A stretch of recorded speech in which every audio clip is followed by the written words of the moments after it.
Shirt ଇଏ କରୁନ ତଳେ ଅଲଗା ସାର୍ଟ ନେଇଥିଲେ ଭଲ ହବ। ଅଳତା କଣ ଆମ ଗୋଡ଼ ଯାଇକି ପ୍ରାନ୍ସି ଦେଖିଲ ଚାହିଁଲେ ଦେଖିଲ ଆମକୁ ପ୍ରାନ୍ସି ମତେ ଦେଖଲ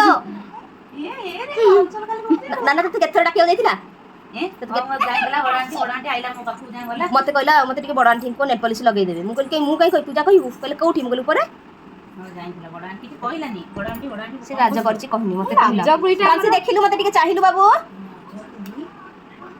ଏଇ ତତେ କହିଲି କ୍ଷୀର ଗରମ କଲୁ ଦୁଇ ଜଣକୁ ସେ ଚାହିଁଲା ଦୁଇ ଜଣ ଭିଡିଓ କରିବା କ୍ଷୀର ଗରମ କଲୁ ଦୁଇ ଜଣ ସରି ସରି ନା ଆଉ କଟି ଗଲେ ମତେ କହିବୁ ଟେନସନ କଲା ସେ ତ ମିଷ୍ଟର ଯାକ ତ୍ୱାଇଛି ଶୁଣ ଆଜି ସେ ମ୍ୟାଙ୍ଗୋ ଜୁସ୍ ରେ କ୍ଷୀର ପକେଇ ଦବ କ୍ଷୀରଟା ମମି ଗରମ କରାନ୍ତି ମୁଁ ଫ୍ରିଜ ତ କାଢି ଦେ ମୁଁ ଗ୍ଲାସ ରେ ରଖିଛି ମତେ ଦେଇ ଦେ ମୁଁ ଫ୍ରିଜ ରେ ରଖି ଦେ ମ୍ୟାଙ୍ଗୋ ଜୁସ୍ ତା ଝିଅ ପିଉନି ନା ପିଇବା ଦରକାର ନାହିଁ ଧନ ଚାହା ମତେ ବାବୁନି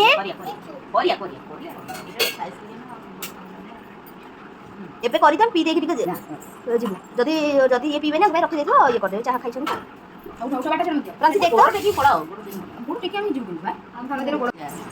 ଶୁଣୁ ଶୁଣୁ ଗୋଟେ କଥା କହୁଛି ମାମା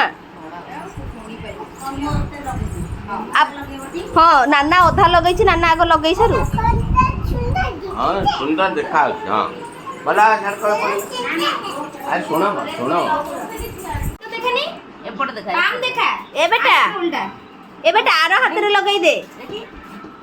ଏଇଟା ଗୁଳି ଦେ ସମ୍ବଲପୁରୀ ହାତ କଣ ସେ ତ କରିଆ ଏଇ କରିଆ କରିଆ ସବୁ ତ କହୁଛ ସବୁ ତ ହଁ ପୁଣି କାନ୍ଦୁଛୁ କାହିଁକି ଆଉ ହୁଆ ତତେ ସେ ଅଳତାଟା କଣ ବାଗ ସହିତ ବାହାରେ ଆଉ କୋଉ ଖଣ୍ଡ ନେଇ ପ୍ଲେନ୍ କରୁଛନ୍ତି ପ୍ରାଂଶୁ ହାତ ଧନ ଏମିତି ବସିଲୁ ଆରେ ଦେଖୁନ ଏ ଡୁଗୁ ଭାଇ ଏଇ ଘରେ ଧନ ଡୁଗୁ ଭାଇ ତା ଟିକେ ଦେଖି ଦିଅ ରହ ବେଟା ଟିକେ ଚାହା ତ ମତେ ଦି ଜଣ ଯାକ ମତେ ଦେଖ ତ